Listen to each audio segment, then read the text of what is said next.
Je suis fier de toi. Bon, maintenant que tu es bachelier, en bas que tu connais. Bon, pour voir on est Canada, on est États-Unis, on est trop. Père Mouna. Eh bien, où est-ce qu'on est Canada? Ah oui, tel père, tel fils. N'est-ce pas Kalanki? Mais on a beaucoup de ça. Ah, on met à EduX là.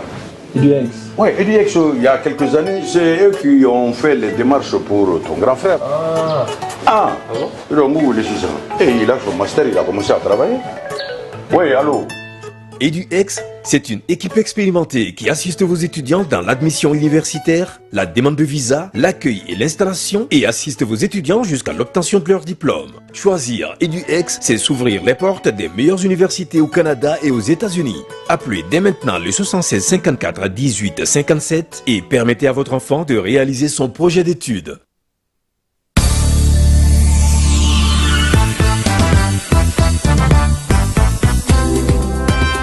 L'Association des anciens footballeurs maliens vivant en France est heureuse de porter à la connaissance du public sportif national et international qu'elle organise la finale de la Coupe du Mali de la diaspora le dimanche 22 septembre 2024 à Livry-Gargan. Placé sous le haut parrainage de M. Salah Ababi, président de la Ligue de football de Tombouctou, la finale de cette 7e édition opposera le FC Sundiata et le FC Kabati au stade Alfred Marcel Vincent à partir de 15h, heure française. Mais avant, un lever de rideau, un match gala mettra aux prises une sélection de la diaspora malienne à celle de la Guinée à 13h. Et tous au stade Alfred Marcel Vincent à Livry-Gargan le dimanche 22 septembre 2024 pour assister à la grande finale de la Coupe du Mali de la diaspora entre le FC Sundiata et le FC Kabati. Le tout sous la haute présidence des autorités diplomatiques du Mali en France. Une seule adresse, 43e avenue du Marshal Leclerc, 93 190 Livry-Gargan en région parisienne.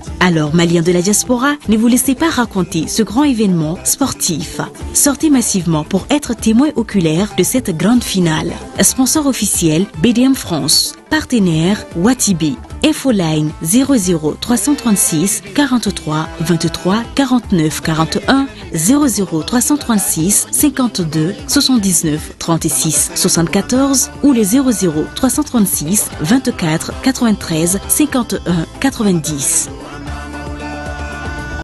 ESKJ, École de santé Kaladiata, Anna Bolofara Chama, Institut de sciences médicales Gore, ISM Go. Limano, doctorate Jamonyese, bien turco la demande la koi, fieu, fois qu'à sort, il est banal ni cardon, la cari, mais Megasrobe Gassaka Dangarika, Adamareka Yenamayala, ou quelques bon mot faricolola, ou erating fieu, fois qu'à sort, il est la collection du master. Affaire au coro, École de santé Kaladiata, Bolofara Chama, Institut de sciences médicales Gore, on veut pas m'avoir Kalabankoua. Famille santé bara Mayesa, Nimbala de Beke, École de santé na Bolofara Chamala, École de santé Kaladiata, on a flecké en bolo jiguier. Formation de qualité, doctorat Siraka, même si Galo Kafo, au cas de Mission Gafoutna Yelenye, au plat de Lebekala, ni Lagolso Dagabana Nuna, ou Gopolofaro de Flani, cycle niveau DEF, technicien de santé publique, infirmière obstétricienne, technicien de laboratoire, deuxième cycle, noyé niveau baguier, infirmière d'état, sage-femme, biologie médicale, formation wara au coffre, aide-soignant, catapara matronica, Nimpala de l'Edesledo, école de santé Kaladana, Bolofara Chama, Institut de sciences médicales Gorella. Aïwa, la collection, Annie la collection,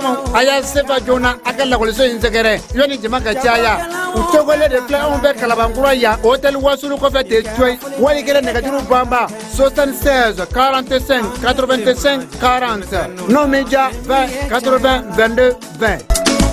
Kalan, Kalan yes, Doutri, ni wari dafara e passé Dakar. Kasira dinamo. Sungalo, e kungolo ati. Dugu wari, ko diba, fo dugu andugu. Dun wara ta de. O koni kuma ta la sa. E kasama mone to yi. I yɛrɛ ta. Sita. Sidi ka numéro filani. Wari ci.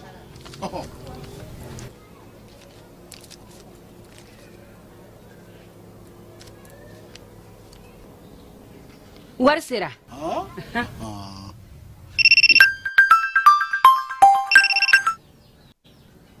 Allô? I ye wari sɔrɔ? O ɲɛna. Tiɲɛ yɛrɛ la, ko ni sama bɛ maa min ɲɛ, ko n gomi t'i gosi. ngonga sama mɔnɛ i yɛrɛ ta a sɔngɔ ka nɔgɔ ni mali warici sira bɛɛ ye depo ye fu ye wari bɛ ci fu ni application ye wa bɔsara ye musaka fitini ye sama mɔnɛ ji ni kuran bɛ sara n'a ye krediw bɛ ta n'a ye sanni feere bɛ kɛ n'a ye sama mɔnɛ nin y'anw maliyɛnw ta ye a y'a si filɛ ka nkalon bɔnda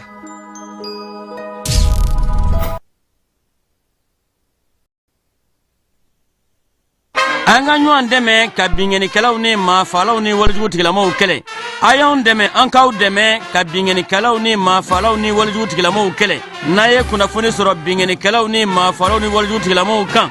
a ye nɛgɛjuru ci dɛmɛso la nɛgɛjuru sira fɛ wari tɛ sara min na 80 00 11 20 walima 80 00 11 22 walima 98 17 76 75 ngo 98 17 76 45.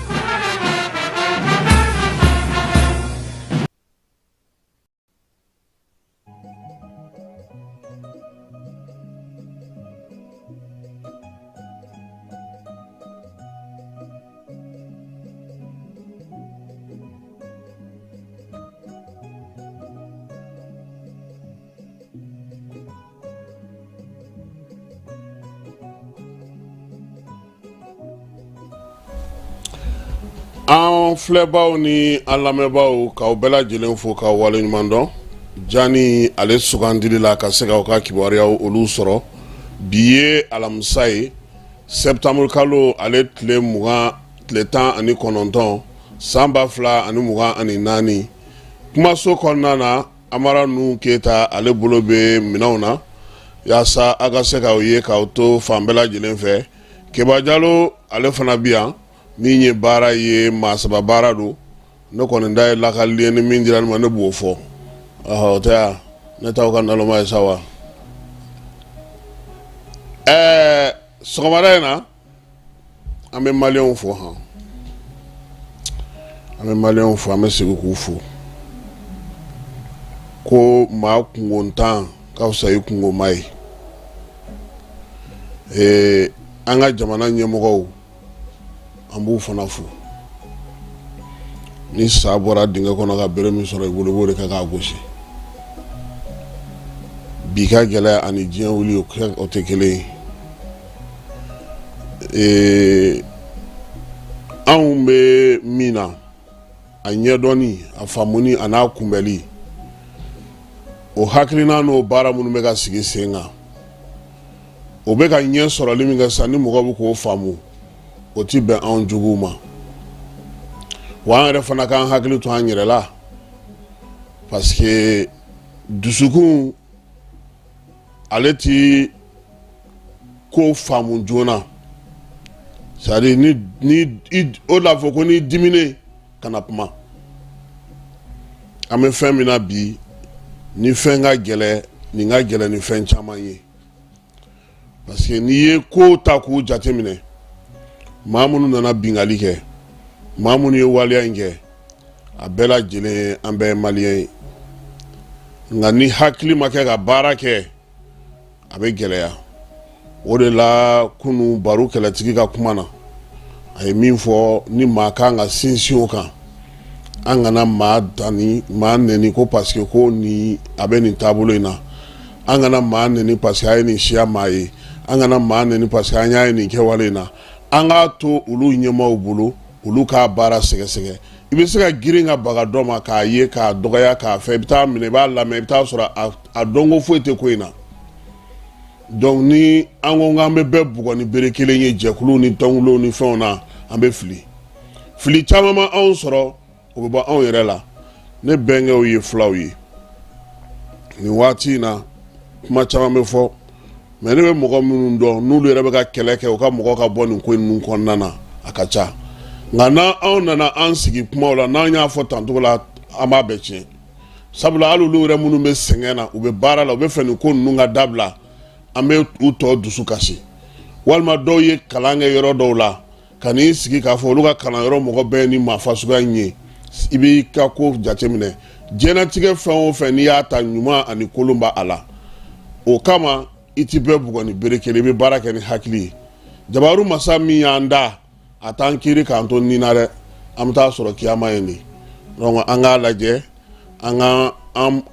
an ka kow kɛcogow bɛn yaasa an yɛrɛ ka se an ka bɛnnen ka to ɲɔgɔn bolo yan parce que bi min jɔrɔna bɛ yen ni mɔgɔw caman y'o faamu o ye k'a fɔ k'a dɔn k'a fɔ bɛɛ tɛ ko bɛɛ la bɛɛ tɛ ko bɛɛ la nka ni i k'i b'i ta ye dusu fɛ i bɛ tiɲɛni kɛ tiɲɛni ninnu foyi tɛ bɔ a kɔnɔ ni nimisa tɛ sɔgɔmada in na an k'an bɛ nin fɔ parce que an yɛrɛ ka mɔgɔ caman ne yɛrɛ balimakɛw caman ye n wele kunyakarikaw b'a la dɔw bɛ bɔ Masina hali dɔw bɛ bɔ fo Suala an fanfɛla ninnu na fulaw sigiyɔrɔ cɛw sigiyɔrɔ ka ca olu bɛ mun na olu b'o dɔn nka n'anw y'a kɛ tan an bɛ u ɲugun dɔw yɛrɛ la an bɛ baara gɛlɛya u bolo an k'a ko faamu min bɛ ka kɛ nin ye a lawulilen don a kama de lawuli kama in dɛ f'an k'an hakili to o de la a bɛ se ka kɛ kalanko ta nasira ye a bɛ se ka kɛ siyako ta nasira ye a bɛ se ka kɛ bɔɲɔgɔnfɛko ta nasira ye hali a bɛ se ka kɛ baarakɛyɔrɔko ta nasira ye donc ni ko kɛra an k'a ta ni hakili ye kuma tɛ nin ko ninnu yɛrɛ la yɛrɛ min yɛrɛ ka gɛlɛ yɛrɛ kosɛbɛ o ye sigiɲɔgɔnya kow de ye karisaw de don ayi minnu b'a la olu bɛ ɲini bi Mali siya bɛɛ bɛ terrorisme la a bɛɛ b'a la maa si tɛ se ka fɔ k'i ka mɔgɔ t'a la a bɛɛ b'a la mais est ce que o b'a jira k'a fɔ ko e b'a la wa an k'a ko kɛ ni hakili ye nin kɔni ye nin ti kado ye sa nka nin y'an ka ɲɔgɔn dɛmɛ ye comme mois de la solidarité se tora u k'u hakili to an na dɛ sɛgɛn m'anw na ou bien Amara e kɔni e ɲɛna ne bɛ groupe bɛɛ la ne b'a bɛɛ la dɛ cɛ ne Lamini Bilen ɲɔgɔnna de ne b'a bɛɛ la ni mɔgɔ kɔni na an b'o ta kɛ ni campagne sera sisan i b'a ɲɛ an bɛ finman na an bɛ jɛman na an bɛ bilenman na cɛ bon sɔgɔma in na an ka kuma bɛna boli min kan parce que n ye layidu di n bɛnkɛw ma n ko u k'u kɛ pewu an se ye min an b'o fɔ pour que mɔgɔ ka se k'a faamuya an kɔni bɛ min ɲini a kana kɛ mɔgɔ si na k'i ye maliyɛn ka tɛmɛ mɔgɔ dɔ kan mɔgɔ mɔgɔ bɛ baara min na jamana in na a bɛ se ka fili a bɛ se ka a bɛ ka min kɛ aw tɛ k'a faamuya mais e tɛ se k'a fɔ ko e b'a bɔ malidenya la ko parce que ko e bolo e de ye maliden ye ɲɛmɔgɔw ɲɛ b'an bɛɛ la u bɛ bɛɛ kɔnɔ fɛrɛ dɔn u bɛ mɔgɔ caman ka téléphone lamɛn u b'u taga yɔrɔw lajɛ u b'u don yɔrɔ n'u bɔ yɔrɔw dɔn ni olu ye k'a fɔ ko ka mɔgɔ minnu to yen u b'a dɔn u bɛ baara min na de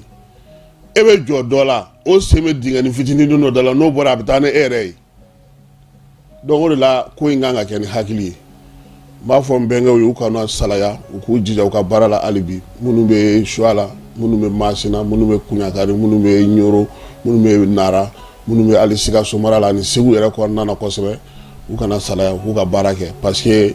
jɔrɔna min bɛ u la a tɛ se ka ko ye maliyɛn min ye maa hakilimaw de ye mɔgɔw bɛ kow faamuya u ti bin bamanciwale mɔgɔ ninnu ka pièges kɔnɔna na so y'a lawuli kama ka vidéo ninnu ni fɛn bɛɛ kɛ k'olu de bila ɲɛfɛ mais bi jamana kɔnɔna na mɔgɔw y'a faamu ɲɛmɔgɔw y'a faamu jamanaden caman y'a faamuya k'a fɔ fulaw tɛ nka maa min laɲini ye min ye o ye k'an fɔ ɲɔgɔn kɔ de an yɛrɛ k'an hakili to ɲɔgɔn na voilà Amara an b'a fɛ ka kuma minnu fɔ bi sɔgɔmada in na mɔgɔw ye an bɛ don o kɔnɔna na nin kɔni tun ye on ont donné cadeau à mes bras mais jumɛn do dɛ mais zonglu aw bɛ mais quoi aw ka tubabukan ninnu olu de bɛ ka bɔ ne na o Bɔkari Jara n b'a fɔ États-Unis ale bɛ bamanankan matarafa kosɛbɛ ne yɛrɛ ka karamɔgɔ don sinon aw ka tubabukan ninnu ka ca aw b'a fɔ ko mal et heureusement o fila tɛ taa ɲɔgɔn fɛ n'i y'o jate yɛrɛ minɛ mal heureusement olu bɛ ɲɔgɔn gwakari tout à fait brusquement soudain ninnu a y'an sɛgɛn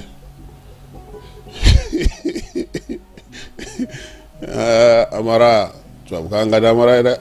livurubaw de b'a bolo a b'olu de kalan don o don Sorbonne ni Victor Hugo ni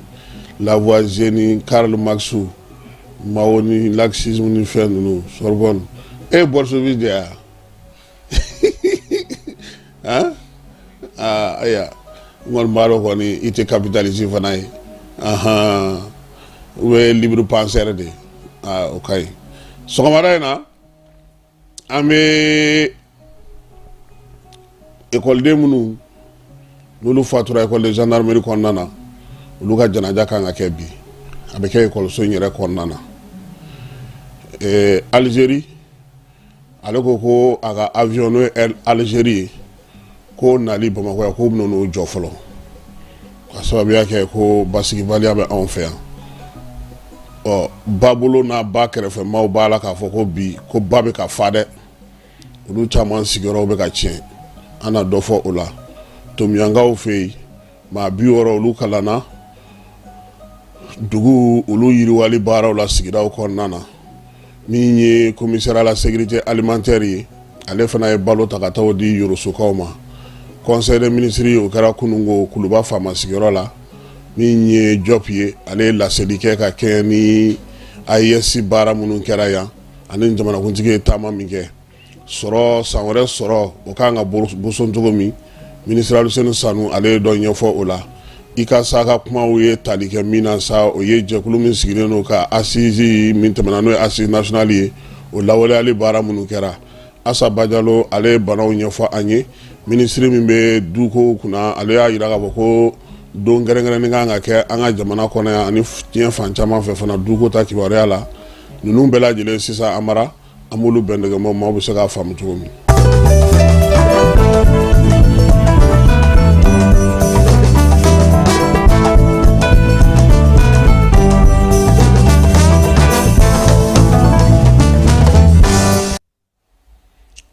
Ka bɛɛ lajɛlen fo ka bɛɛ lajɛlen waleɲuman dɔn maa minnu sɔgɔlen don an na Mali kɔnɔ ani Mali kɔ kan k'a fɔ a bɛɛ lajɛlen ɲɛna sa ko aw ni ɲankuma min ye nin waati in na an b'a da bɛɛ lajɛlen tulo kan sa k'a jira k'a fɔ ko an ka jamana yɛrɛ kɔnɔna na baara mun n'o o kɛra n'o o ye bingali wale min n'o o y'an ka jamana sɔrɔ min ye ɲɛmaaw ye u ye kimɛli caman kɛ jateminɛw caman kɛra fɛɛrɛw caman nana sigi sen ka don nataw kɔnɔna na fɛɛrɛ minnu kan ka jamana ale yɛrɛ kisi nin ko n'a ɲɔgɔnna ma anw yɛrɛ fana mun ye jamanadenw ye an k'an dan dɔn k'o la fɛn bɛɛ lajɛlen an tɛ se k'a bɛɛ lajɛlen jalatigɛ nin kɛnɛ in kan yan an b'an ka ɲɛmaaw k'u ka foli kurakuraya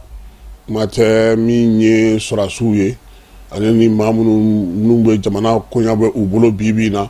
u ka nin baara in senfɛ a y'a jira k'a fɔ ko faamuya bɛ ka kɛ baara la ko ɲɛ bɛ ka dɔn kosɛbɛ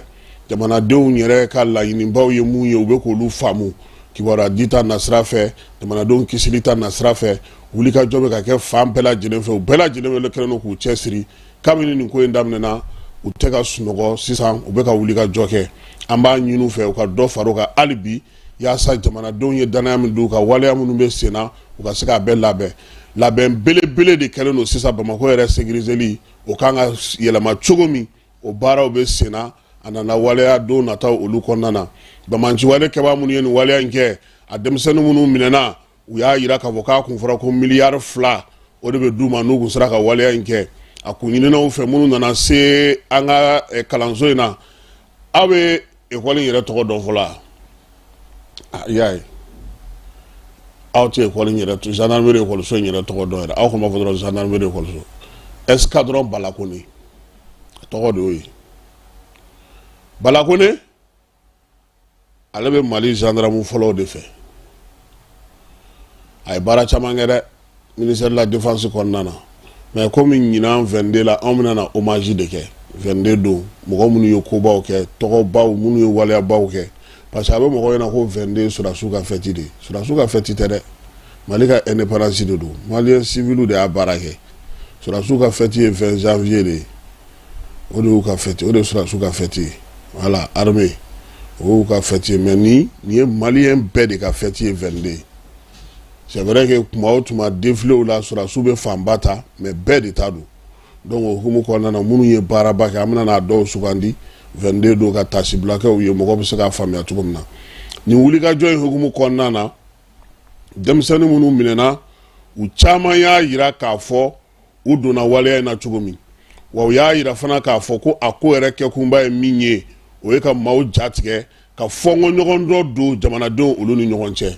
denmisɛnnin dɔw y'a jira k'a fɔ olu yɛrɛ nana maa minnu bilar'u ɲɛ u y'u tɔgɔw fɔ baara yɛrɛ kun yɛrɛ min y'o fɔ minnu taara aéroport la u y'olu dantigɛ minnu kun kan ka taa cité la minnu kun kan ka taa yɔrɔ wulikajɔ minnu kɛra a ko la min kɔni diyara ne ye o ye maa sara aéroport la a si kisɛ kelen ni Sikara Jarati a kelen ma bɔ mais an b'a ɲini ɲɛmaaw fɛ ni waleya mun kelen filɛ nin ye u k'a tɛntɛn u k'a sɛnsɛn u ka fɛɛrɛ tigɛ fɛɛrɛ min b'a to n t'a fɔ bingali tigɛ sa nka pankurutigi kɛnɛ n'a ɲɔgɔnnaw olu ka kisi a ma a mara fɛɛrɛ dɔ bɛ yen a bɛ fɔ o ma ko plan de surveillance périphérique o kun nana da yira an ka jamana ɲɛmaaw la san 2020 wagati ka na se san 2019 18 ka na nka ɲɛmaaw ma sɔn a la ko parce que ko bon anw bɛ fɛn dɔ de jateminɛ k'a sɔrɔ an ka basigi yɛrɛ fɔlɔ an k'an ka o de ɲini fɔlɔ c'est à dire n bɛ misaliya dɔ di par exemple muso min bɛ kini feere douane cour kɛrɛfɛ ni ne taara yen kunun n taara bon ani yugo ninnu fɛ n taara u dakɔrɔbɔ dɔɔnin quoi n ko aw dun mana kunun mais en réalité min b'a duguma message min b'a duguma pour que mɔgɔw k'o faamuya o ye ni basigi tɛ yen e min b'a fɔ ko e sen t'a la hali e tɛ se ka t'i ka dumunikɛyɔrɔ i tɛ se ka t'i ka i ka baarakɛyɔrɔ la ka t'i dahirimɛ ɲini imagine e bɛ bɔ sɔgɔma sisan Senu e bɛ k'i fiyɛ ka na a ka f'e ɲɛna ko non ko sira min b'e bolo ka na Senu san i bɛna sira min fɛ k'i tɛ se ka n'o fɛ ko f'i ka taa munumunu ni sira kɔrɔ ye ka taa 3e pont minɛ e dun bɛ fɛ ka na Badalabugu de i y'a ye wa donc c'est pourquoi ni kow bɛ yen mɔgɔw bɛɛ kan ka u yɛrɛ dɔn bi jamana lakanabaa ye e bɛ se ka dɔ ye a nana dumuni na e fɛ nin kɛcogo ni nin fɛncogo in e yɛrɛ sigara la a nana siɲɛ kelen siɲɛ fila bon i yɛrɛ ka fɛɛrɛ tigɛ i kɛrɛfɛ mɔgɔ minnu bɛ yen n'u bɛ i bɛ se ka dɔw labɔ a kalama a ma se fɛn bɛɛ ka kɛ ni fanga i b'a kɛ ni fɛɛrɛ ye parce que n t'a la a tɛ ɲɛ sira la faamaw ka ko don o ye n'a sumalen don dɛ walayi Amara mɔgɔw t'a dɔn ko faamaw bɛ baara la f'e yɛrɛ ka t'i bila o place la bani a bɛ mɔgɔ caman ɲɛna k'a ko in ka nɔgɔ a ma nɔgɔn dɛ Mali marali non ale minnu bɛ mankan ci la a tɛ ka kɛ ka ɲɛ lutte contre la corruption bɛ ka kɛ tan i b'u bila la n'Ala ma fara cɛ a bɛ juguya ni ninnu ta ye parce que anw ka jamana de ye jamana ye e bɛ na n'i ka décision ye k'i labɛn k'a fɔ non n t'a kɛ tan u bɛ sin k'a fɔ ten ko bon ko Amara wagati dɔ la ma tun bɛ baara kɛ Kassim fɛ aw dun tɛ taa c'est vrai que Kassim kɔrɔla sa mais n'o taara kuma i y'o ɲɔgɔnnaw ye o de b'anw ka jamana ci la ne fana bɛ n ka berenin ta sa Amara komi e kun bɛ ne fɛ yan wagati min a to yen sa i ka nin e fana ko bon vraiment n tɛ se ka tɔntɔn jɛ bon o de b'an sɛgɛn tiɲɛ tɛ lajɛ quoi nin damantan de bɛ k'an ka jamana sigi kɔ i bɛ décision ta sisan ko ka yan mɔgɔw ninnu bɛɛ dégager ka bɔ yen i bɛ maire ye ka wuli k'u jɔ transporteur bɛ wuli k'u jɔ commerçant bɛ wuli k'u jɔ ko n'a ma ninnu to yen u b'u dahirimɛ ɲini min an ka mobili bɛ jɔ min fɛn jumɛn or fɛɛrɛ de kan ka tigɛ bi fɛn fɛn doni ta mobili ba ye u ka jɔyɔrɔ ɲini u la yan'u ka don Bamakɔ kɔnɔna na u ka stationnement yɔrɔ ɲini u la a mobili bɛɛ ka jɔ yen n'u don heure sera Bamakɔ u ka don o ye fɔlɔ ye filanan mɔgɔw yɔrɔ dɔw bɛ yen mɔgɔw yɛrɛ man ka sigi kuma tɛ k'a fɔ k'u bɛ taa feere yɛrɛ kɛ yɛrɛ mɔgɔ man ka ye n yɛrɛ e k'a lajɛ kɛ taa ministère de la défense de la k'i bɛ jɔ ko ka mɔgɔ jigin taa e ka taa kɔrɔbɔ dɔrɔn i bɛ taa dɔrɔn k'i bɛ fɛ ka dɔ jigin ka tɛmɛ i b'a ye sɔrɔdasiw bɛ na min k'i la nin ye camp de garde ye sugu b'a kɛrɛfɛ sotaramaw bɛ ta yen kariw bɛ ta yen mɔbiliw bɛ jɔ yen citernes bɛ yen logo feerelaw bɛ yen fɛn bɛɛ lajɛlen ɲagaminen don ɲɔgɔn na ye cɛ o ma nɔgɔn dɛ ni kan tɛ se ka bɔ a nɔ na feerelikɛlaw ka bɔ yen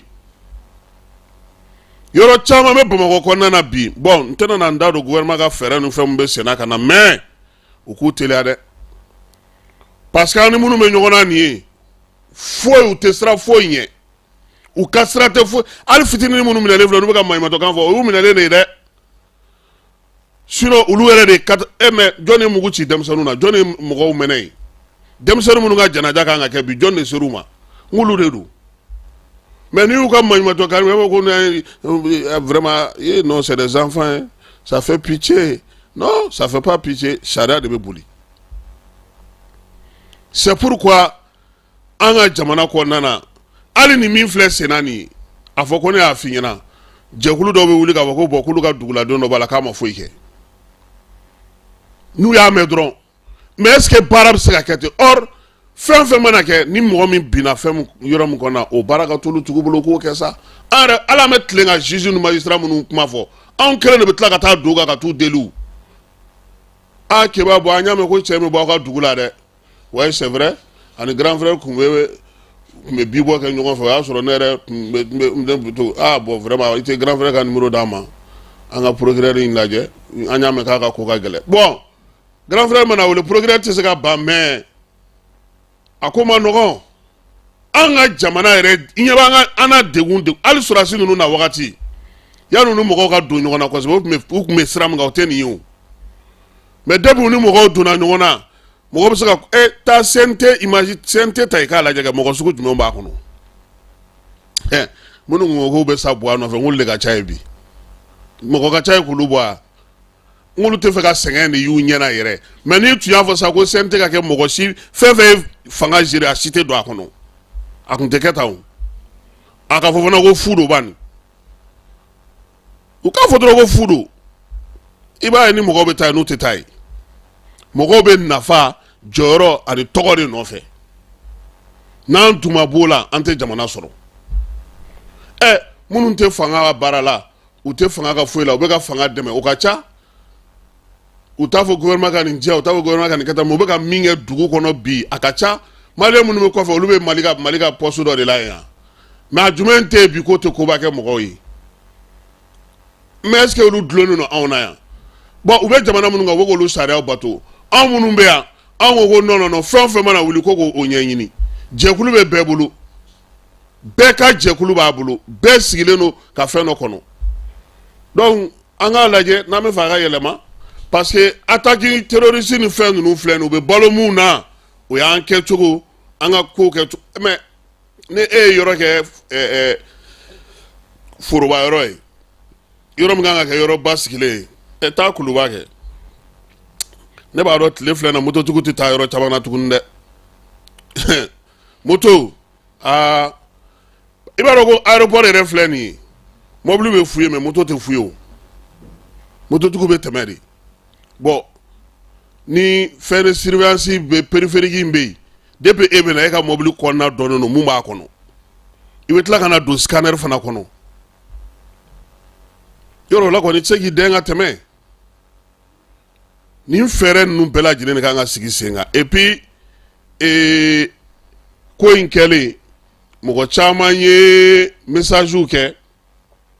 fasodenw ka tɔnjɛkulu b'a la bɛrɛbɛrɛlitɔ n'o ye parti politique olu b'a la Union européenne CNT CEDEAO Haut Conseil islamique ani parti politique baden ni ɲɛna kosɛbɛ an bɛ bɛɛ fo an ye min fɔ bi denmisɛnnin minnu bɛ yen n'o ye funankɛninw ye n'olu tun bɛ kalan na école de gendarmerie kɔnɔna na n'olu ni tora ko in senfɛ olu ka janaja bɛ kɛ bi nka dayɛlɛlen tɛ dɛ an k'o fɔ mɔgɔw ɲɛna dɛ ka wuli ko komi an y'a mɛn ko janaja bɛ an bɛ na non c'est filtré an bɛ min fana fara a kan an kɔni b'o ɲini ɲɛmɔgɔw ko k'u taabolo ye nin waati ninnu kɔnɔna hali ni nin waati ninnu tɛmɛna u bɛ sariya minnu ta a kana kɛ tile 2 tile 3 après mɔgɔw b'u bolo jigin ye parce que an y'o fana lakɔlɔsi an ka jamana kɔnɔ yan ni ne ko ko mɔgɔ tɛ don nin da in fɛ n'aw bɔra k'a da sɔgɔ o ye tile fɔlɔ ninnu na aw b'a kɛ mais tile 3 non kibaru de kun kan non amara de kun kan non fala non mɔgɔ de bɛ responsabiliser karisa nin yɔrɔ in a bɛ kɛ tan cogo de la an ka mɔgɔ tɛ kebala an ka mɔgɔ tɛ kasim na e min b'a kunna an mago bɛ e de la n'a ma ɲɛ e de bɛ ɲini e de bɛ minɛ e de bɛ fɛn bɛɛ parce que e de y'a yɔrɔ ɲɛmɔgɔ ye i b'a ye sisan disposition bɛ ka ta yɔrɔ la yɔrɔ hali polisiw tɛ k'u ka dalalaw n'u ka fɛnw bɛɛ datugu ko mobili tɛ tɛmɛ yan tile 3 tile dɔgɔkun ka tɛmɛ i b'a lajɛ a bɛɛ bɛ segin a nɔ na bon fo an k'o fana dabila parce que an ka décision bɛ ta a nɔgɔni fɛ a bɛ mɔgɔw ɲɛna i b'a dɔn ko mɔgɔ tun bɛ tɛmɛ Radisson da la i b'o kalama Radisson tun da sira de tun bɛ yen mais depuis attentat in kɛra u y'a datugu n tɛ sira de tun don hôtel min filɛ nin ye BNDA kɛrɛfɛ a fan bɛɛ tun ye donda de o mais tubabu ninnu de nalen ka n'u ka ATM sigi u y'a datugu k'a gogoro mɔgɔ si tɛ tɛmɛ i yɛrɛ ni hôtel yɛrɛ donda yɛrɛ cɛ fɔlɔ a ka ca ni kilomètre 1 taama ye taa États-Unis ambassade kɔnɔ depuis i bɛ don i ka taama ka taa se porte principale ma ɲɛ min b'i la a ka ca ni ɲɛ 100 ye a bɛ Bamakɔ yan de o tɛ dugu wɛrɛ la o bɛ yan yɛrɛ de donc n'an ye mesures ta u ka lawaleya et puis maires u yɛrɛ fana ka wuli u k'u jɔ ten ɲɛmɔgɔya dira u ma mun na c'est pas parce que nin bɛ ka kɛ commune 6 kɔnɔ k'e bɛ commune 1 na k'e b'i sigi non wuli i ye maire de ye karisa nin kama an yɛrɛ bɛ k'a lajɛ k'o bɛ falen cogo min a ka mɔgɔw wele a k'a ɲɛf'u ɲɛna fɛɛrɛ minnu bɛ na tigɛ yanni parce que i bɛ nin bɛɛ kɛ i bɛ tila k'a ye tile 2 u b'u bolo jigin an ka défaut ba ye o de ye miiriya ɲumanw caman taara yan dɛ fɛɛrɛ ɲuman baden taara yan maa lawaleyali a toli sen na a tɔpɔtɔli o ye baara y'an bolo dɛ n'o tɛ ne yɛrɛ kun ko n ko n ka da bɛ tugu fitiri nka komi 23h bɛ ne sɔrɔ kɛnɛ ma est ce que da in bɛ tugu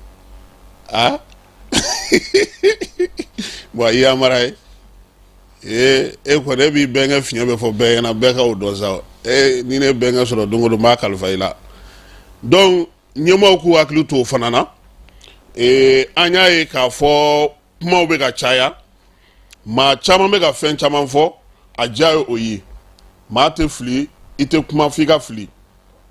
i tɛ fili f'i ka kuma an k'a faamuya k'a dɔn k'a fɔ an bɛ waati min na bi bi in na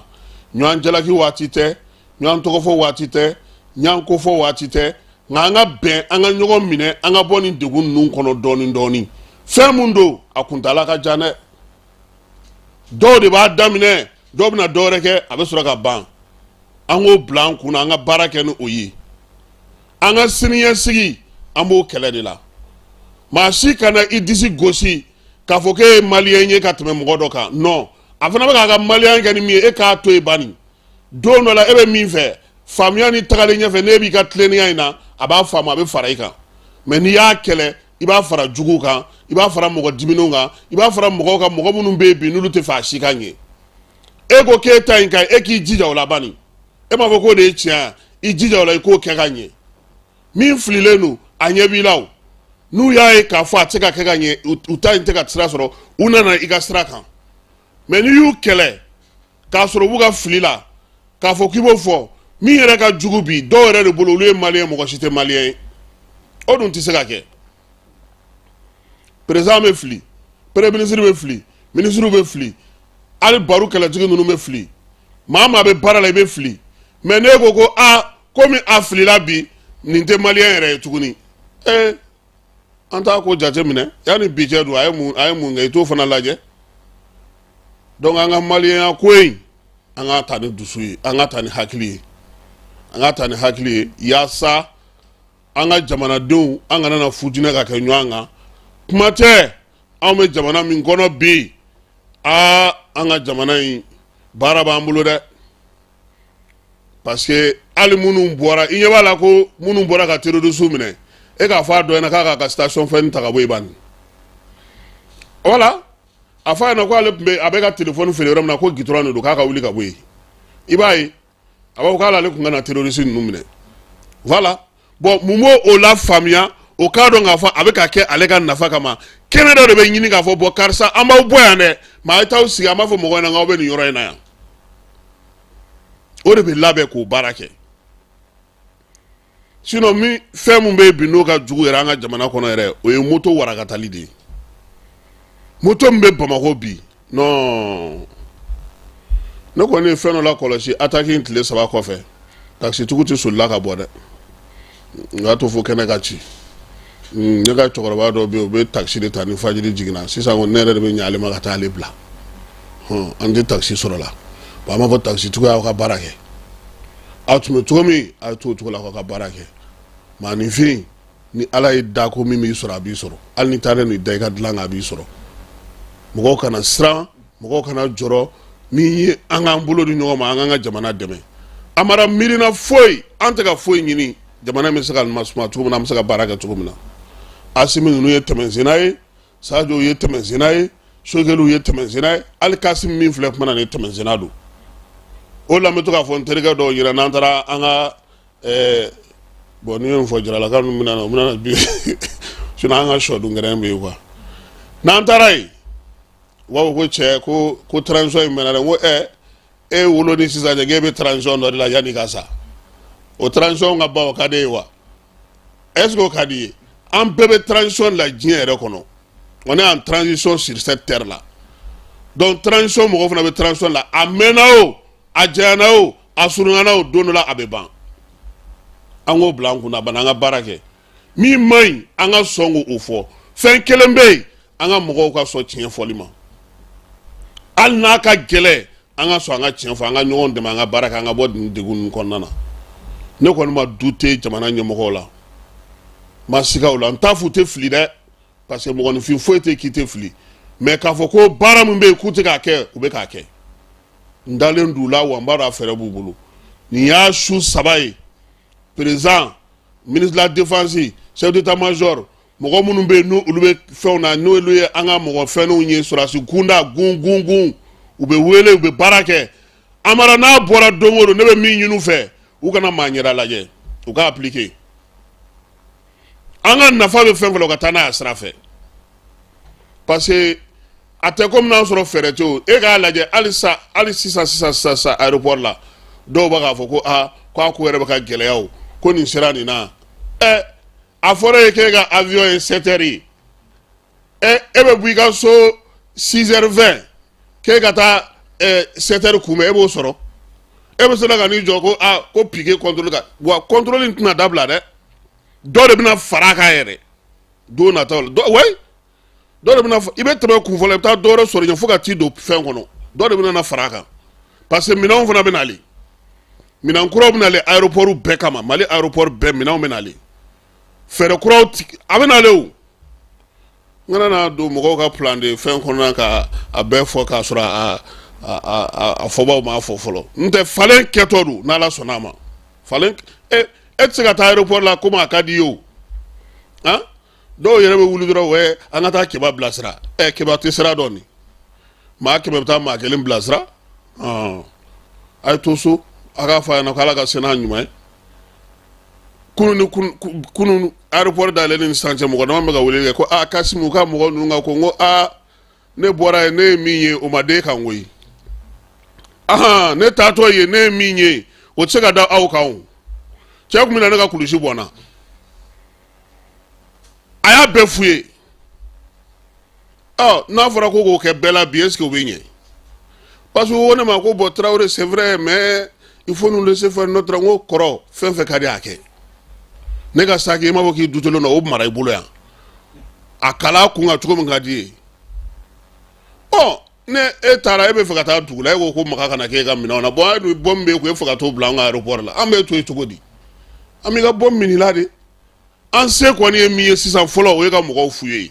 yanni minɛnw ka na nka minɛnw bɛ nalen yɛlɛma bɛna don aéroport la n'Ala sɔnna a ma maliyɛnw bɛna n'a ye fana baara minnu kan ka kɛ don nata la a bɛna na kɛ ka sigi sen kelen kan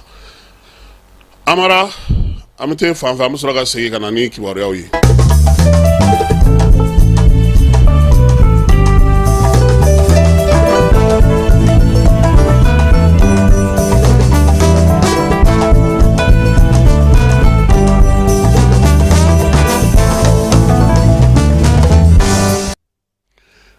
K'aw fo k'aw waleɲuman dɔn an y'a fɔ aw ɲɛna n ko bi ni Ala sɔnna a ma min ye denmisɛnnin minnu ni Ala olu ka kalifa minɛ u la gendarmerie kan kɔnɔ olu ka janaja bɛ kɛ bi finitigi ɲɛmaaw bɛɛ lajɛlen welelen don a kɛnɛ kan min ye baara in ye a heure kɔni u m'o fɔ ka kɛ ni ko n'a cogo ye heure jɔnjɔn ma fɔ maa ye nka bi kɔni don min ye fure ninnu ye a ka ca dɔɔni a janaja a bɛna na taa kɛ yen bɛɛ lajɛlen ɲɛna o hukumu kelen kɔnɔna na sa an kɔrɔkɛ n'o ye Sɛgina Amala Sila ye lɔbu o directeur de publication ale ye a ko waleya min kɛra ale bolo an kan ka kimɛli kɛ a la k'a lajɛ ko minnu kɛra an bɛ se ka mun faamuya la an bɛ se ka baara kɛ cogo di a ko ni waleya cɛjugu min taara ka ɲɛsin école de gendarmerie ma falajɛkaw fɛ yen tarata tɛmɛnen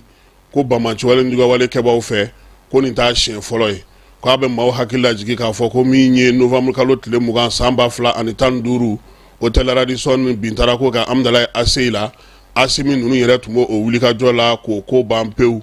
ko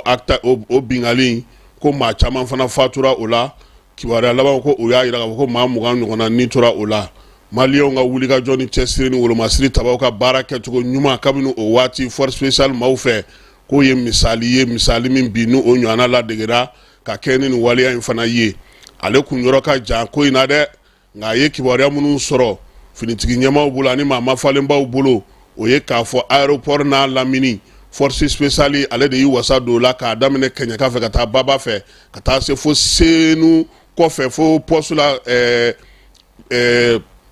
dugu in tɔgɔ ye di poste la Sanankɔrɔbakaw fɛ yen k'a ta ye sa fo Maninkala kɔnɔna na force spéciale k'ale y'i kaman bila o bɛɛ kan maa ye sigana maa ye u y'olu bɛɛ lajɛlen cɔmi kelen kelen ko nin wulikajɔ in min kɛra araba tɛmɛnen tarata tɛmɛnen ko a kisi bonyana kosɛbɛ wa ko a bɛ se ka bali min ye fɛɛrɛw ni dabaliw mana sigi sen kan baara kɛcogo ɲuman b'an ka finitigilakaw bolo k'o bɛ se ka ɲɛ sɔrɔ nin ko in na bi ko n'i y'a ye ko nin bɛ ka kɛ ale bolo n'o ye Sɛgɛna Amala Sila ye ko kun min na ko nin waleya bɛ ka kɛ bi ko ye k'a fɔ bamaci wale ni juguya walekɛbaw jamana kɔrɔnfɛ yan fan fɛ u fanga banna ye pewu se foyi t'u ye u tɛ se ka wuli ka jɔ foyi kɛ tuguni ka ɲɛsin wolomasiri tabaw ka dagaw ma min ye u ka kow ye u yɛrɛ kɔni b'a dɔn k'a fɔ u ye fɛɛrɛ o fɛɛrɛ tigɛ a fɛɛrɛ si ma ɲɛ sɔrɔ sisan k'u ye min faamu o ye ka na jamana yanfanw fɛ min ye waleya min n'u yɛrɛ bɛ o dɔn ka n'u ɲaami dugudenw cɛla ka to ka bali ka nin n'a ɲɔgɔnnaw kɛ k'a kɛ kun tɛ dɔwɛrɛ ye koyi ka ja siran k'o don jamanadenw na u yɛrɛ b'u ɲagaminen to jamanadenw fɛ yen ko maaw kan ka o de faamu a ko bi ko min kan ka kɛ maaw taabolo ye o ye basigi ni kɔlɔsili ye maa si kana kiiri tigɛ i yɛrɛ ye bɛɛ lajɛlen k'a dɔn k'a fɔ ko wolomasiri tabaw olu y'olu ka baara ye adamaden minnu bɛ ka nin baara in kɛ u tɛ siran u tɛ tamaki u tɛ yiran wa min ye ninjuguya ni bamaci walekɛbaw ye a kana kɛ maa si ɲɛna ko hinɛtɔmaw don dɛ u ka sira tɛ sariya la u ka sira tɛ foyi la Sɛgɛna Amala Sila ko k'an k'an bɛɛ lajɛlen k'an bolo di ɲɔgɔn ma an k'an wakilu an ka wolomasiri tabaw n'an ka lakanakɛbaw la an ka jamana kɔnɔna na ko fɛɛrɛw b'u bolo min bɛ se ka nin ko in kunbɛn u ka dɔ fara u ka wulikajɔw kan ko sabula ale yɛrɛ bɛ min ɲininkali kɛ bi o ye k'a fɔ nin bamaci wale ni nin juguya walekɛbaa ninnu olu sera cogo di ka don Bamako kɔnɔna na ni nin minɛn girimanbaw ye minɛn minnu minɛn'u la n'o ye gɛrɛkɛ minɛnw ye surasi minɛn minnu minɛn'u la sonzoliw ni gundenw minnu sɔrɔl'u bolo ko ale b'o de ɲininkali kɛ ko ninnu sera ka don cogo di Bamako k'a sɔrɔ an ka sirabaw ka polisiw sigilen gendarmew sigilen garadiw sigilen bɛɛ lajɛlen bɛ siraw ka don o don ka siraw la kɔlɔsi ko kumana k'a ko de bɛ cogo di Sɛgɛna Amala Sila ko ale bɛ min fana ye k'a fɔ ko o ɲininkali kan ka jaabi k'o ye fɛɛrɛ minnu sigira sen kan wolomasiri tabaw fɛ ka se an ka duguw lakana ko fana ko k'an ka sigi sen kan bolojigi man ka ya a ko la a ko ale bɛ min fana faamuya ko in na ni maa kan k'i hakili to o la ko o ye an ka polisilakaw ka patrouille kɛcogo ye Bamako kɔnɔna na ko bi ko tiɲɛ don polisiw kɔni bɔnnen don fan bɛɛ u bɛ patrouille kɛ su ani tile ko nka k'a tɛ ka k'a kɛcogo la dɛ ko denmisɛnnin minnu bɛ k'a kɛ ko polisi denmisɛnninw don ko wa ko u ma kɔ a baara in na kosɛbɛ ko a patrouille caman ko polisilakaw k'a lajɛ k'a ko falen dɛ n'o tɛ ko a ko kumaw ka ca polisiw kɔni bɛ bɔ u bɛ munumunu salow kɛ u bɛ fɛnw jateminɛ nka denmisɛnnin ka ca fɛɛrɛ ni dabali min bɛ bingalikɛlaw bolo ko denmisɛnnin ninnu ɲɛ tɛ fɛn caman ye Sɛgɛna Amala Sila ko ale ye faamuyali wɛrɛ min fana k'a la ko ye k'a fɔ an ka sɔrɔdasiw Bamako kɔnɔna na yan fɛɛrɛ b'u bolo ja min bɛ se ka wuli ka jɔ kɛ yɔrɔnin kelen ka yɔrɔw bɛɛ lajɛlen ta saw n'o ye force spéciale n'a nɔnaw ye ka se ka o baara kɛ ko munna ko o tɛ to senakura ye dɛ n'a ma ɲɛ o b'u bolo o man ka bila kɛrɛfɛ ko ni ko kɛra u bɛ wuli k'u jɔ ale kan ka to a sen kan caki maaw k'a dɔn k'a fɔ ko bɛ sen na a ko aéroport ta ko tiɲɛ don ko yɔrɔ minnu kan ka lakana an ka jamana kɔnɔ ko Bamako dɔrɔn tɛ dɛ k'an ka jamana fan bɛɛ yɔrɔba fɛn fɛn bɛ yen k'a bɛɛ lajɛlen kan ka lakana bi ko ale kɔni b'a ɲini u fɛ aéroport ta u k'o lakana min kɛra aéroport la a ɲɔgɔnna wɛrɛ kana kɛ sabula a b'a to maaw ɲɛ ti malo an ma an ka ɲɛjɔyɔrɔba bi Bamako kɔnɔna na o ye pankurunjigi kɛnɛ in ye ale bolo filɛli kan ka kɛ o la kosɛbɛ a ko nɔn tɛ ko ni bingali don wa ko misali k'i b'o dan fo ka sɛgɛn ko nka ko min ye belebeleba ye bingali la diɲɛ kɔnɔ k'o ye 11 septembre ye min kɛra États-Unis kaw fɛ yen ko kɔni ma dogo maa si la ko bɛɛ lajɛlen y'o ye ko nka ko a bɛɛ n'a ta o kɔfɛ Américains ye wuli ka jɔ kɛ ka fɛɛrɛw sigi sen kan ko hali sini o fɛɛrɛw bɛ sen kan u fɛ yen wa maa si tɛ se ka wuli sabula jamana sariya o tɛ sɔsɔ ko an k'o fana k'an taabolo ye ka bɛn ni kelenya ɲini wa fana ko maa si kana to i yɛrɛ ma k'a fɔ k'i bɛ t'i yɛrɛ bila ko la ko min bi n'o b'i la nimisa sini k'i sigi ɲɔgɔn jalaki k'i baarakɛ ɲɔgɔn jalaki k'i taama ɲɔgɔn jalaki k'i ni maa min bɛ diinɛ kelen na k'o jalaki ka kunnadali ta ka ɲɛsin maa ma maa minnu ni sigalen don o la o to finitigilakaw bolo Sɛkina Amala Sila nin y'ale ka sɛbɛn ye a ye min ci an ma k'a bila bɔlɔlɔ ale sanfɛ Amara ka kɛ ni waleya kelen ye tuguni Algérie kunungo olu ka pankuru no a bɛ fɔ ma ko Air Algérie olu y'a yira sa k'a fɔ ko Bamako kɔni wa k'olu ka nali ko nin y'o dulonnen fɔlɔ dɛ k'olu tɛ se ka na Bamako ko sabula ko bin kɛra Bamako kan min kan ko kan ni aéroport ka surun kosɛbɛ ko hukumu kɔnɔna na sa ko lakana ko kɔni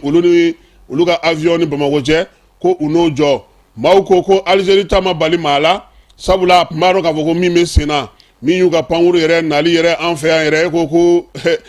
a kun ma dulon wa u ye san caman kɛ ko maaw ye u ka pankuru kun yɛrɛ bila yɛrɛ sabula a yɛrɛ kun taabolo tun man ɲi Tinisikaw ani pankurutigi wɛrɛw pankuru wɛrɛw u ye olu ta ko nka ko Algérie yɛrɛ b'a dɔn k'a fɔ a tɛ sɔrɔ kɛ yan o sɔrɔba t'a bolo Mali nali la wa a ka laɲini ye min ye ka Mali kɛ kɛrɛfɛden ye nin ko in bɛɛ lajɛlen na ko nin waleya min kɛlen filɛ Algérie fɛ nin ye o b'a yira k'a fɔ k'a dɔnko bɛ ko in na han ko nɔn tɛ jamana min ye Air France gɛn jamana min ye i jɔ a jɔyɔrɔ la jamana min bɛ ka wuli ka jɔ kɛ k'a yɛrɛ tɔgɔla pankuru sigi min ni jamana wɛrɛw bɛ ka bolo di ɲɔgɔn ma kɛ yaasa u ka pankurubaw ka na yan ko ni Algérie taara k'a na tila ka segin ka na o k'a n'a dɔn k'a fɔ ko bɛ sen na ko wa ko min ye Algérie ye u k'a bila u kunna koyi k'a fɔ ko u yɛrɛ fɛ yen Faransi min ye Faransi avion dɔ banbanciwale kɛbaaw binna o kan san 1990 san 1990 ko wa ko surasiw de bɔra Faransi ka na olu mɔgɔw labɔ dɛ ko Algérie kana ɲinɛ o kɔ dɛ k'o kɛra a ka dugukolo kan a yɛrɛ ka dugukolo de kan koyi ko prise d'otage kɛra ko Faransi gendarme olu de nana ka na olu mɔgɔw kisi ko ɲɔgɔnna maloya ko bɛ yen wa ko na Algérie b'a fɔ bi k'a tɛna Mali la ko sabula ko nin ko in kɛra an ka pankurujigi kɛnɛ kan ko a k'a dɔn k'a fɔ ko ani Mali ni ɲɔgɔn cɛ ko bi na ko waleɲuman dɔn de ka ɲi ko nɔn tɛ don min Modibo bɛ Mali surasiw ta don min Modibo bɛ Gawo dayɛlɛ u ye k'u k'u miiri o la yan'u ka ko olu sigi sen kan Amara n'an bɔra nin ko in na sa an bɛ segin ka na an ka jamana yɛrɛ kɔnɔna na yan Mali a yira k'a fɔ ko nin waati in na ko sanji ale kɔni kɛlen don ka ba fa kosɛbɛ santimɛtiri 635 k'o de kɔni yera Kulukorokaw fɛ yen nin kalo in tile 12 nin sɛbɛn ninnu sa min ye maa minnu sigilen don jiko kunna an ka jamana kɔnɔ olu de bɛ ka nin kimɛli kɛ don o don k'a kɔni ɲininen don maaw fɛ sa ko ji santimɛtiri 10 o farala a ka Bamako han santimɛtiri 14 o farala a ka Sofarakaw fɛ yen 15 Mɔtikaw fɛ yen min ye babolo min yɛrɛ bɛ yen n'o kɔni bɛ ka walankata su ani tile k'o ye bani ye bani ale kɔni ko kunbɛcogo foyi t'a ale la ale kɔni bɛ ka woyo duguden caman bɛ yen min ye Segu yɛrɛ mara kɔnɔna na ani Segu bolofara la ka taa Masina yanfanw na u y'a yira k'a fɔ ko ji kɔni nana se f'olu ka sow ma koyi k'olu yɛrɛ kun sigilen tɛ ni nin ye dɔw ko ale wolola 1900 san 1976 san o tɛna se 50 ma sɔnni wa ko nin y'ale yɛrɛ siɲɛ fɔlɔ ale ka nin y'a ɲɛna ko sabula ko depuis ale bɛ bɔgɔla tulonkɛ de kɛ ko ji tun bɛ nin yɔrɔ in na yan san 50 ni kɔ ko fɛɛrɛ ni dabali bɛ se ka tigɛ fɔlɔ o ye maaw ka o sigiyɔrɔ ninnu bila u ka yɔrɔ wɛrɛw ɲini aya fantan kɛtɔ k'a ka so bila o ma nɔgɔn n'a mara n'an bɔra yen an bɛ taa Yorosokaw fɛ yen commissaire à la sécurité alimentaire ale ye balo tɔni 200 ta ka t'o di Yorosokaw ma balo ninnu sa u kan ka tila Yoroso ale commune 9 maaw ni ɲɔgɔn cɛ maa minnu bɛ yen bi n'olu da dumuni t'u bolo min ye dugudenw ye u ye foli ta ka ɲɛsin gouvernement ma ka commissaire à la sécurité alimentaire maa minnu tun bɛ kɛnɛ kan k'u fo min jaru ye Keba zen ta ma tɛmɛ préfet fɛ a ma tɛmɛ sous-préfet fɛ koyi on sont venus directement partager maire ye kɔlɔkɔlɔ feere kɛ malo la Mopti fan fɛ de ɲɔ ni malo minnu balo minnu dira maire ni préfet ni fɛn u ma kɔlɔkɔlɔ fo ka sugu butigi sigi dɔ tɔgɔ la Mopti o bɛ malo dilenw feere Moptikaw tulo b'an na préfet ni maire ani yɔrɔ dɔw la dugutigiw u ye mɔgɔ ka balo min bɛ di commissariat sécurité alimentaire bɛ balo min di san o san u y'a sugu sigi Mopti k'a feere dugudenw wula k'u tan k'u jan f'a dɔw yɛrɛ tun bɛna kɛ kiiri ye donc Zenta a kɛra bolo ni bolo yɛrɛ ye a tɛ tɛmɛ Amara ninnu fɛ tuguni a ye dɔ kɛ ten Tomiya maa 60 sigida yiriwali o baara hukumu kɔnɔna na olu bɛ kalan na kalan in ye tile 3 kalan ye agence min bɛ yen n'o sigilen don yiriwali ma sigidaw la segukaw fɛ yen ale ni Tomiya n'o bɛ san région kɔnɔna na olu de b'o ko kunna u y'a yira sa k'a fɔ ko min ye kalansen ye n'o kan ka kɛ dugu yiriwali kalansenw ye a bɛ tali kɛ hydraulique o la n'o ye jiko ye kalanko ka taa se dɔgɔtɔrɔso kɛnyɛrɛye nagakɔrɔ dɔgɔtɔrɔsow ma olu baaraw bɛɛ lajɛlen bɛ se ka kɛ cogo min na baara kɛcogo ɲuman ye ka sigidaw k'olu yiriwa o kɔnɔna na u y'a yira sa k'a fɔ ko maa 60 in k'olu kɔni na kalan yaasa min ye baara min se ka kɛ baara ninnu bɛɛ lajɛlen bɛ kun cɛ ni Ala n'a kira sɔnna a ma juma nata Conseil des ministres ale kɛra kunungo a kɛyɔrɔ kɔrɔ la n'o ye Kulubakaw fɛ yen kalo in tile 18 salle de délibération ale kɔnɔna na colonel Asimi Goyita ko ɲɛmaya tun bɛ ale bolo sɛbɛn minnu bɛ yen ni olu nana olu lajɛlen kɔfɛ min ye sɛbɛn wɛrɛ minnu tun bɛ yen sa ni olu la faamuyara bɛn kɛra k'a fɔ ko mun kan ka kɛ sariyakisɛ ye ko ka olu kɛ sariyakisɛ ye jɔyɔrɔ o dira maa dɔw ma kunungo Conseil des ministres la min ye ministre minnu kan ka baara minnu kɛ ani baara minnu bolodalen don don nataw la olu y'o fɔ kɛrɛnkɛrɛnnenya la sa sariya olu tali hukumu kɔnɔna na ministre Ablaye Diop ale y'a fɔ Conseil des ministres ye ko jɛkulu min bɛ yen sa n'a bɛ fɔ o ma sa ko association internationale pour le financement ale ni Mali gouvernement olu y'u bolonɔ bila sɛbɛn dɔ la sa juillet kalo tile 22 san 2024 gouvernement ale ni o association n'o ye association internationale pour le développement pour le financement du projet u n'olu baara kɛ baara in kan ka tali kɛ min na sa o ye kɛnɛya ko ye u b'a fɔ min ma sa ko kɛnɛya yiriwali Mali kɔnɔna na a bɛ tali kɛ o la jɛkulu in ale ni gouvernement y'i bolonɔ bila sɛbɛn min na sa a musaka kan ka bɛn sefa wari miliyari 61 ba 200 miliyɔn na ka taa se ba 40 ma ani dɔrɔmɛ 10 u y'a yira sa k'a fɔ ko wari in kɔni ko a dikun ye min ye kɛnɛya o baaraw bɛ se ka kɛ cogo min na an ka Mali kɔnɔna na n'o ye kɛnɛya yiriwali ye ko a bilali sen kan sa ko bɛna tali kɛ mun ni mun na yaasa maa minnu bɛ bi ni olu bɛ musojigisow olu hukumu kɔnɔna na denw ka bangeni ko denmisɛnninw ka bana min ye dumuni ɲuman sɔrɔli ye ka di denmisɛnninw ma sa ne yɛrɛ ye denmisɛnnin ye ne b'a bɛɛ de la o j'ai 7 ans san 7 kɔni n dɔgɔ bɛ sɛbɛn ekɔli la ɲina ko baara in Mali ale ni jɛkulu in b'i bolo bila baara min na a kan ka lawaleya sigida minnu kɔnɔna na kɛrɛnkɛrɛnnenya la joona Kulukoro ale bɛ o la Segu anw Mopti Gao Tumutu Muranaka fila bɛɛ b'a la ka ban a ka ɲi Bamako district kɔnɔna na commune 4 olu fana kan ka baara in kan ka kɛ ministre min bɛ yen ni ale bɛ musaka ko kunna an ka jamana kɔnɔ a ko san wɛrɛ musaka n'o ye san 2025 ye ko musaka o kɔni ko a y'o dantigɛ u y'a yira sa k'a fɔ ko min ye sariyakisɛ ye ale bɛ tali kɛ baara kɛcogo kura min kun sigira sen kan san 2013 n'o ye yɛlɛma don sariya min bɛ sigi jamana san musakaw kunna a y'a yira sa ko baara minnu kɛra sa ko o b'a yira k'a fɔ ko Zenta miliyari 200 ani kɔ a bɛ taa a yɛrɛ sɔrɔ o la majɛ minnu b'a a la sanu a y'i da don nin bɛɛ lajɛlen na ka tila k'a yira sa k'a fɔ ko min ye san wɛrɛ budget kɔni ye a na dɔgɔya ni 100 saradala 14 ye musaka minnu kan ka ɲini minnu kan ka don calatigɛ jɛkulu ni fɛnw na a ye nin bɛɛ lajɛlen fɛsɛfɛsɛ ministrew y'a yira sa k'a fɔ ko u ye nin ko in bɛɛ lajɛlen faamu koyi sɛbɛn in ale ni Ala sɔnna ma CNT maaw mana baara daminɛ a kan ka taa ye yaasa ka kɛ sariya ye ka bɛn ni san wɛrɛ o ta ye sanu kelen Conseil des ministres la a ko min ye yɛlɛmaba o bɛna don direction générale du trésor ani comptabilité publique ko o yɛlɛma bɛna don bɛɛ lajɛlen b'a dɔn k'a fɔ an ka jamana kɔnɔna na min bɛ bi sanu ka fɔ la o ye direction nationale du trésor public et de la comptabilité ye ko a yera k'a fɔ sa o min sigira sen kan majɛ dɔw b'o la kuma tɛ Mali yɛrɛ bɛ jɛkulu minnu kɔnɔna na olu bɛ baara kɛ cogo min ko min ye falen ye sa o kɔni kɛ kun ye jamana yɛrɛ tɔgɔla musaka baw min ye cakɛdaw baarakɛyɔrɔw taw ye min ye cakɛda minnu bɛ baara kɛ fanga fɛ ani minnu ni fanga bɛ jɛ ka baara kɛ ɲɔgɔn fɛ ka taa se musaka minnu bɛ bɔ ka taa di jɛkuluw ma jɛkulu minnu bɛ ni jamana kɛlen don k'olu kɔkɔrɔma don ko nin bɛɛ lajɛlen olu ɲɛnabɔli ko hukumu kɔnɔna na sanu ko yɛlɛma in kunbɛn yɛlɛma in bɛna na min ye o bɛna na to sa min ye direction nationale du trésor public ye ale na yɛlɛma koyi a tɔgɔ bɛ yɛlɛma pewu k'a kɛ sisan sa direction nationale a bɛna na kɛ o de ye a bɛ bɔ directeur général ya la ka kɛ directeur national ye o kɔrɔ sa ko kɔni trésor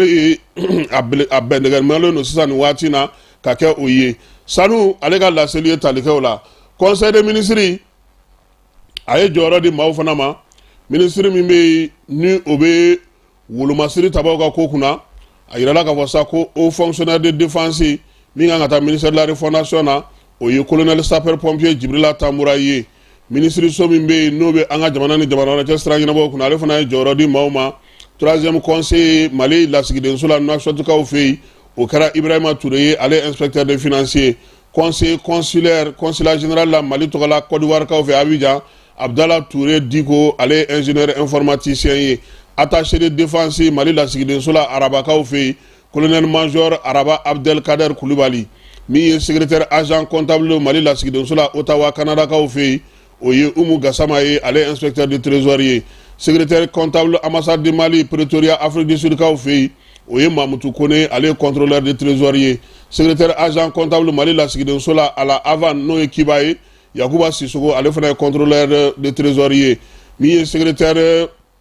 comptable Mali lasigidenso la Kigali Uranda kaw fɛ yen o kɛra Jakaliya Sanogo ye ale fana ye contrôleur de trésorier min ye agent comptable Mali ambassade la Abidjan kaw fɛ yen o kɛra Mahije Koulibaly ye ale ye contrôleur de financier secrétaire comptable Mali lasigidenso la Niamey Niger kaw fɛ yen o kɛra Saka Diallo ye ale fana ye contrôleur de financier agent comptable consulat Mali la Abidjan kaw fɛ yen o kɛra Moulay Konate ale fana ye contrôleur de trésorier agent comptable Mali lasigidenso la consulat la min ye Douala kaw fɛ yen Cameroun o kɛra Massamu Touré ye ale ye contrôleur de trésorier min ye conseil des ministres ministre min sigilen don malien minnu bɛ kɔ kan olu ka ko kunna ani farafinna ka kelenya ale ye maa ta sa k'o kɛ délégué général ye min bɛ malien bɛɛ lajɛlen kunna o tɔgɔ ye ko Mahamar Agali Touré ale ye école karamɔgɔ ye ministre so min bɛ yen n'o bɛ sɛnɛko kunna sa ale ye chef de cabinet ta o kɛra Bakɔrɔba Kulubali ye ministre so kelen na sa maa min bɛ yen n'o kan ka kunnafonidi ko ɲɛnabɔ o ye an yɛrɛ baarakɛɲɔgɔn Sambu Jules Sissogo ye o y'a to a nɔ na o tɛ wa aw ni nin kun tɛ sigi wa Jules k'a tora a nɔ na ministre so min bɛ sojɔ kow kunna dugukolo kow ka taa se sigidaw ni jamanadenw ma ale ye maa ta sa ka maa kɛ directeur national de la population ye o ye Isaka Koulibaly ale ye ingénieur statisticien ye directeur général de l'observation dividende démographique o kɛra Sibiri Traoré planificateur ye baaraw kɛli hukumu kɔnɔna na sa ministre so min sigilen don jamana ale yɛlɛmalibaw ma n'o ye refondation ye ani calatigɛ jɛkulu ni fanga cɛ baara ma ale ye conseil des ministres ladɔnniya k'a yira k'a fɔ ko min ye baara min kɛra n'o ye assise nationale ye ale lawaleyali baaraw ko olu bɛ sen na sɛbɛn yiralen kɔ jamanakuntigi la sa n'o o ye a kimɛli sɛbɛn ye o maaw u ma dan o ma u ye munumunu saalo kɛ Mali ale yɛrɛ kɔnɔna na u taara fan bɛɛ lajɛlen fɛ o fana tɛmɛnen kɔfɛ an ka maliyɛn minnu bɛ kɔ kan n'o o ye Burkinakaw ye Côte d'Ivoire Gabon Guinée ani Niger ani République démocratique du Congo ni Sénégal u taara ninnu bɛɛ lajɛlen fɛ yen baara min bɛ sen na u bolo sa u y'a yira sa k'a fɔ ko olu kɔni bɛna na a sigi sen kelen min kan ka se k'a lajɛ majɛ minnu bɛ yen maaw yɛrɛ min faamu ka kɛɲɛ ni jamanakuntigi ka laɲiniw ye ko u y'olu bɛɛ lajɛlen dankɛnɛmaya baara in u bɛna na to sen na sa fan filanan ka sɔrɔ ka o de daminɛ ministre min bɛ jamana ni jamana wɛrɛ cɛ sira ɲɛnabɔ ko kunna n'o ye Ablaye Diop ye ale ka laseli ye tali kɛ sa G5 Sahel ministre minnu bɛ jamana ni jamana wɛrɛ cɛ sira ɲɛnabɔ kunna olu ye lajɛ min kɛ Bamakɔ yan nin kalo in tile 16 o sen fɛ sa ko u kɔni ye fɛnba minnu sigi sen kan sa o ye k'a fɔ u yɛrɛ kan ka baara kɛ ni min ye n'o ye sɛbɛn ye a bɛ fɔ ma ko feuille de route nanzarakan na ani fana confédération yɛrɛ kan ka baaraba minnu kɛ jamanaw ni jamana wɛrɛ cɛ sira ɲɛnabɔli ko hukumu kɔnɔna na k'u y'o baaraw kɛ u ka baara kun cɛlen fana u ye bɛnkan kɛ ka bɛnkan min n'u y'u tɛgɛ nɔ bila o la jamana saba in bɛɛ lajɛlen bɛna sɔn ka o baara kɛ min ye jamanaw ni ɲɔgɔn cɛ o baaraw la ministre y'a yira fana k'a fɔ k'u tilalen kɔ u ka baara la pewu n'o ye Abdoulaye Diop a ka laseli la a ko k'u taara u ye jamanakuntigi u y'ale fo k'a waleɲuman dɔn sabula AES yɛrɛ sigili o san kelen hukumu kɔnɔna na ko Asimi ye laseli minnu kɛ laseli ninnu ko u bɛ taa olu jimi sira fɛ wa min ye a lawaleyali ye olu de kan ka baara kɛ jamanakuntigi k'u tilalen u taar'u ka sɛbɛn bɛɛ lajɛlen di ale ma Job ka laseli la fana a ye kuma ta ka ɲɛsin baara ma jamanakuntigi ale tun taara chinois olu fɛ baara min na a ko nin kalo in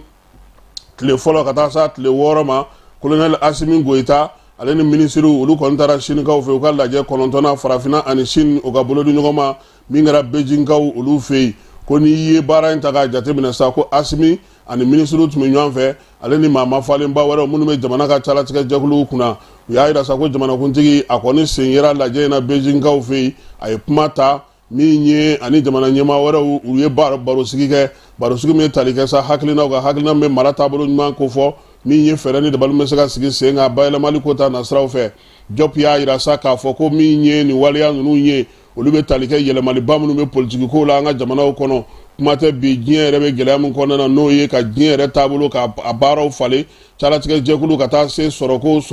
yɔrɔw ma sa musakakow bɛ yɔrɔ minnu na k'an ka jamanakuntigi ko taama in fana sen fɛ ani maa caman ye ɲɔgɔn ye Mauritanie jamanakuntigi bɛ o la Kenya ta bɛ o la Togo Centrafrique ko ani Xi Jinping n'o o ye Chine jamanakuntigi a n'o fana ye ɲɔgɔn ye o de sen fɛ sa ko jamana ɲɛmaa fila ninnu kɔni y'a yira sa k'a fɔ k'an ka jamanaw bolo dili ɲɔgɔn ma ko a na kɛ sanayɛlɛ ye sanayɛlɛ min u y'a yira sa k'a fɔ ko o kɔni na dantigɛ don nataw la u y'a yira k'a fɔ ko ni Ala sɔnna ma u na don fɔ don min na min ye Asimi ale k'an ka segin ka taga Sinikaw fɛ visite d'état la komi ye jamana filaw ye sa olu ka ministre minnu bɛ jamanaw ni jamanaw cɛ siran ɲɛnabɔ kow kunna olu na o don fɔ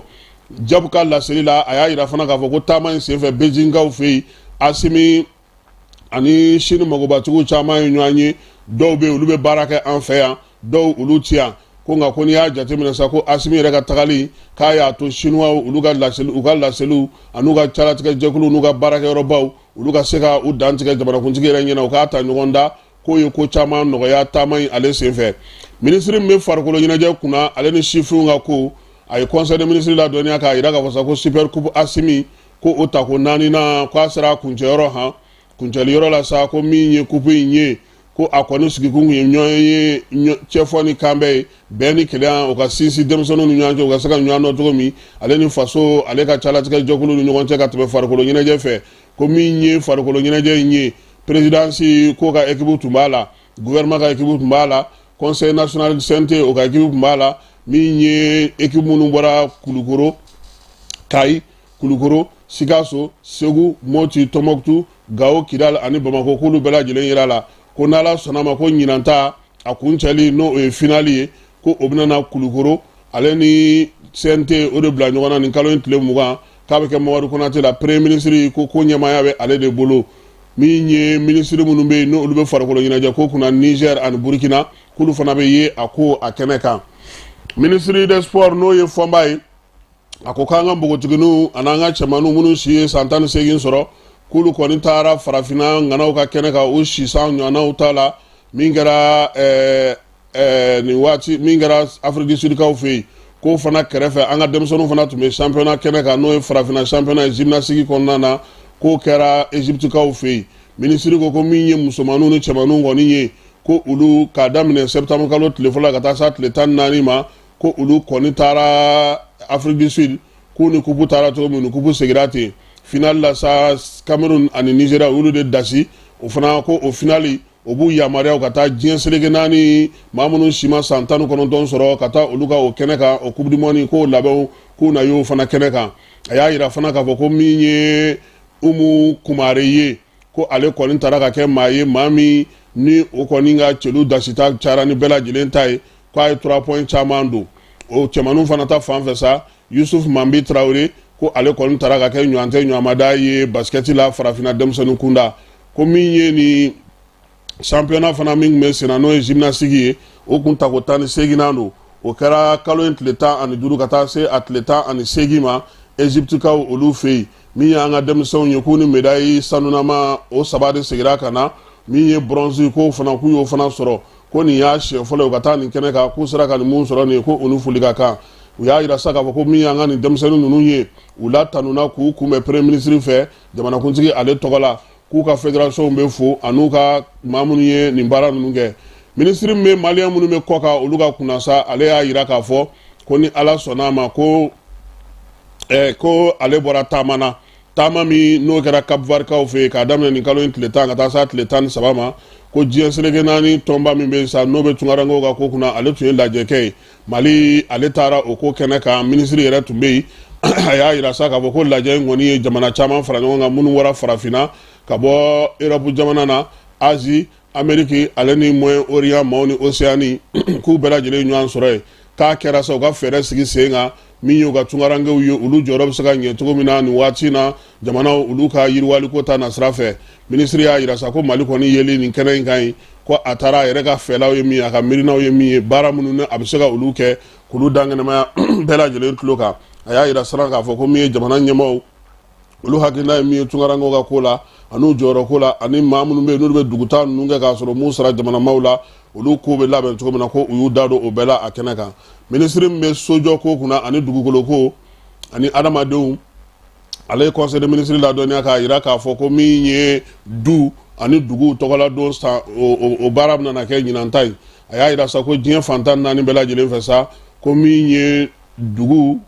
du ani dugu olu tɔgɔladon kɛrɛnkɛrɛnnen ko kan ka sigi k'a daminɛ octobre kalo tile 7 la ka taa bila tile 31 na ko ɲinan ta ye ko ka sifinw sen don ko la waati yɛlɛma kɔlɔlɔ labɛnni min ye denmisɛnninw bɛ se ka kɛ cogo min na yiriwali kɛbaa ye ka dugu ka ɲɛtaa kurakuraya ko baara in ko olu o barosigi bɛna kɛ o kuma fila kan minisiri ko fana ko min ye maaw ye olu ye wulikajɔ kɛ yaasa ka se ka ɲɛfɔli kɛ baara in na n'o bɛna kɛ barosigiw ye fana barosigiw bɛna to denmisɛnninw yɛrɛ ni olu mɔgɔ bɛna o sigi ɲɛŋɛ ka kuma ɲɔgɔn fɛ yaasa u jɔyɔrɔ ko bɛ se ka sigi sen kelen kan cogo min minisiri min bɛ kɛnɛya ko kunna n'o ye Assa Bajalo ye ale ko ni ala sɔnn'a ma ɲɔgɔn dɛmɛ kalo min bɛ sigi an ka jamana kɔnɔ ko a ta ko 29 ko baaraw bɛna boloda a y'a yira sa k'a fɔ ko ɲɔgɔn dɛmɛ ni kɛrɛfɛden kɛrɛli ko a sigira sen kan septembre kalo o tile 27 san 2001 ko ɲinan ta in kɔni kɛ kun ye sa ka dɛmɛ ta ka ɲɛsin maaw ma maa minnu n'olu ye gɛlɛya sɔrɔ sanji kɔlɔlɔ ye degun lase maa minnu ma ani ka fɛɛrɛ tigɛ sa bɛɛ lajɛlen bɛ se i ka fasoden ɲumanya timɛ cogo min ka ɲɛsin o mɔgɔw ma ko baara in kɔnɔna na sa ko u bɛna barosigi kɛ dɔgɔkun 4 kɔnɔna na dɔgɔkun 4 minnu bɛɛ lajɛlen kɔnɔna na sa dɔgɔkun fɔlɔ kɔni o ye maakɔrɔw ka dɔgɔkun ye dɔgɔkun filanan o ye musow ni denw olu ka dɔgɔkun ye dɔgɔkun sabanan o ye maaw ye sa maa minnu bɛ yen bi ni olu ye lujuratɔw ye min ye dɔgɔkun 4nan o ye denmisɛnninw ani baara dege o dɔgɔkun ye ko nin baara ninnu bɛɛ lajɛlen kɔni bɛna kɛ Mali fantan ani 4 bɛɛ lajɛlen fɛ ko waleya in kɔni kɛ kun ye ka dɛnkɛrɛfɛ k'o kɛlɛ min ye ɲɔgɔn dɛmɛ k'o sinsin ani ɲɔgɔn cɛ bɛn ni kelenya k'o kɛ an taabolo ye ko n'ala sɔnna ma sa ko baara kurunbɔ karili hukumu kɔnɔna na jamanakuntigi min ka kɔrɔ ni Bamakɔ bɛɛ ye ko ale na taa o fɛ yen k'a taa a ko kurunbɔ kari ko a ko bɛ to senna sa fo octobre kalo tile 31 Bajalo a ye laseli kɛ fana banaw kan a ko nin waati na kɔni bana minnu bɛ yen n'olu kɔni ko kuma ka ca an fɛ yan ko u ye kɔlɔsili min kɛ k'u jiginna kosɛbɛ coronavirus ale ni dengue ko u tɛ dɔgɔkun tɛmɛnen ta in bɔ a y'a yira fana k'a fɔ ko min ye baara minnu bɛ senna fana ka se ka lakanaw kɛ ko olu bɛ senna Asimi Goyita ale y'a ɲini bɛɛ lajɛlen fɛ sa ko bana kunbɛ ka fisa ni bana furakɛ ye k'an ka tangalanw ta ani dɔgɔtɔrɔso maaw bɛ ka fɛn minnu fɔ an ka olu kɛ an taabolo yaasa an ka jamana bɛ se ka kisi cogo min na bana juguw ma Bamako nin kalo in tile 18 septembre san 2024 min ye secrétaire général du gouvernement ye Birama Kulubali ale ye sɛbɛn in fasiri an bɛ segin ka taa Bananbakaw fɛ yen Bananbasa kɛnɛya ale hukumu kɔnɔna na u ye maa 30 muso 12 ta sa muso 12 u ye maa 30 de ta min ye muso ye olu ye 12 ye a la ka baara sigi sen kan sa baara min na olu kala kɛnɛya ale ta sira la musow jiginniko ani musow ka jiginni labɛnni o baaraw kan y'a yira sa k'a fɔ ko min ye nin ko in kɔni a kɛ kun ye ka se ka musow ladɔnniya baaraw kɛcogo la sa min ye musojiginw bɛ se ka kɛ lafiya kɔnɔna na cogo min planning familial ko kumaw bɛ a la ka taa se denmisɛnninw olu tɔbɔtɔliko ma sa ani du kɔlɔsiliko baara ninnu ye tali kɛ o la a kɛ kun ye sa sariya ni fɛɛrɛ minnu sigilen don kɛnɛya ko ta sa nasira fɛ min ye maaw yɛrɛ ka se ka u yɛrɛ tanga cogo min na baara ninnu ye tali kɛ o bɛɛ lajɛlen na u y'a yira sa k'a fɔ ko baara in kɔni sigira sen kan maa min fɛ sa o ye bange kɔlɔsi ɲɛtaa maaw ye fɛɛrɛ ni dabali sigilen don sen kan sa yaasa Kayi kɔnɔna na ka ɲɛfɔli kɛ maramafɛn minnu bɛ yen n'olu bɛ munumunu maaw cɛla n'a bɛ fɔ o ma ko marafamisɛnninw ko olu